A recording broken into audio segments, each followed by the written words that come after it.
Hello പ്രിയപ്പെട്ടവരെ, ഞാൻ അനീഫ കട്ടുപ്പാറ. നമ്മുടെ ചിന്ത ഡ്യൂട്ടി ഫ്രീ ചാനലിലേക്ക് എല്ലാവർക്കും സുസ്വാഗതം. നമ്മൾ ഏകദേശം ഒരു 10-22 ദിവസമായി ജയിൽവാസം അനുഭവിച്ച് ജയിൽ മോചിതയായി പുറത്തു വരുന്ന, ഇന്ന് രാത്രി ലൈവായിട്ട് ഇപ്പൊ പുറത്തു വരുന്ന നമ്മളെ ഇപ്പോ ലോക ഫേമസ് ആയ, മൈനസിലൂടെ ഫേമസ് ആയ നമ്മളൊരു പെണ്ണ്, പേര് പറയാൻ ആഗ്രഹിക്കുന്നില്ല. ആ പെണ്ണ്, ഞാൻ എൻ്റെ ഒരു നിഗമനം പറയാം.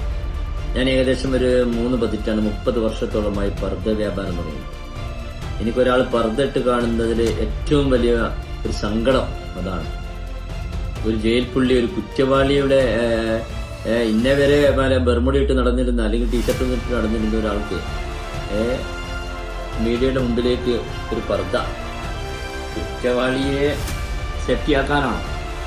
എന്തായാലും അത് ഇതുകൊണ്ട് തന്നെയാണ് ഇപ്പം ഈ രാഹുൽ ഈശ്വറിനെ പോലുള്ള ആളുകൾ പറയുന്നത്.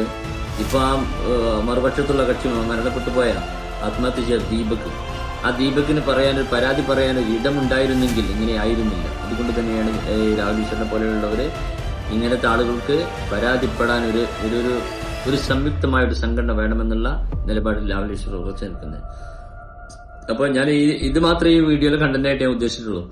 പർദ്ദ ഫീൽഡിൽ ഒരാൾ പർദ്ദ ധരിച്ചിട്ട് വരുന്നതും പോകുന്നതും കണ്ടതിൽ എനിക്ക് ഏറ്റവും വലിയ സങ്കടപ്പെട്ടത് ഈ പുള്ളിച്ചിയാണ്, ഈ ഫെമിനിച്ചിയാണ്. നിങ്ങളെ അഭിപ്രായം കമന്റ് ചെയ്യുക. ഓക്കെ, അനീഫ. സമൂഹ മാധ്യമങ്ങളിൽ വീഡിയോ പ്രചരിച്ചതിനെ തുടർന്ന് കോഴിക്കോട് സ്വദേശി ദീപക് ആത്മഹത്യ ചെയ്ത കേസിൽ ജാമ്യം ലഭിച്ച ഷിംജിത മുസ്തഫ ജയിൽ മോചിതയായി. ഉപാധികളോടെയാണ് കോഴിക്കോട് പ്രിൻസിപ്പൽ സെഷൻസ് കോടതി ജാമ്യം അനുവദിച്ചത്. അറസ്റ്റിലായി 21 ദിവസത്തിന് ശേഷമാണ് ഷിംജിത ജയിൽ മോചിതയാകുന്നത്. ഷിംജിത ജയിൽ മോചിതയായി പുറത്തു വരുമ്പോൾ മാധ്യമങ്ങൾ ചോദ്യങ്ങൾ ചോദിച്ചു, പക്ഷേ പ്രതികരിച്ചില്ല. 21 ദിവസത്തിന് ശേഷം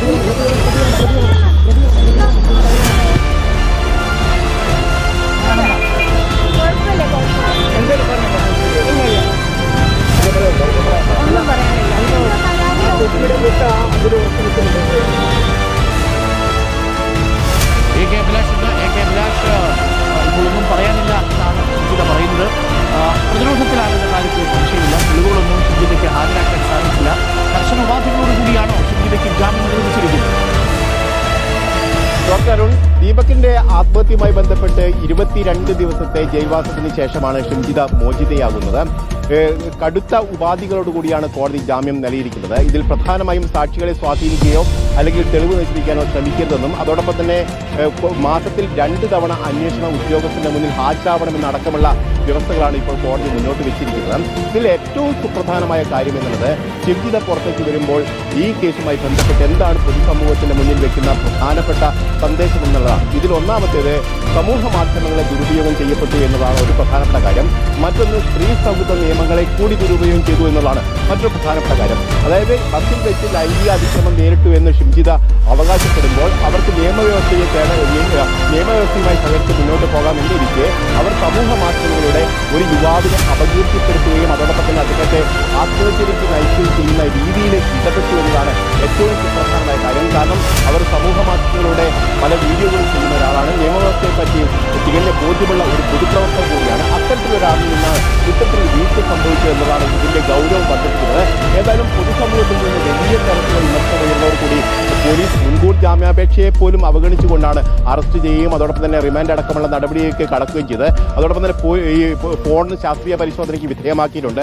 അതുമായി ബന്ധപ്പെട്ട തെളിവുകൾ ശേഖരിക്കേണ്ടതുണ്ട്. ആ ശാസ്ത്രീയ പരിശോധന ഫലം ലഭ്യമാകേണ്ടതുണ്ട്. അതോടൊപ്പം തന്നെ CCTV ദൃശ്യങ്ങളടക്കം പരിശോധിക്കപ്പെടുകയും ചെയ്തിട്ടുണ്ട്. ഇതിൽ ഏറ്റവും പ്രധാനപ്പെട്ട കാര്യം എന്നുള്ളത്, പൊതുനിരത്തിലൂടെ നടക്കുന്ന അല്ലെങ്കിൽ സഞ്ചരിക്കുന്ന സ്ത്രീകൾ നേരിടുന്ന ദുരനുഭവങ്ങളുണ്ട്. ആ സമയത്ത് അവർക്ക് ആശ്രയിക്കാവുന്ന ഏറ്റവും പ്രധാനപ്പെട്ട കാര്യം വീഡിയോ റെക്കോർഡിംഗ് അടക്കമുള്ള സംവിധാനങ്ങളാണ്. അത് സംശയത്തിന്റെ മേലിലാക്കുന്നു എന്നുള്ളതാണ് ഒരു പ്രധാനപ്പെട്ട കാര്യം.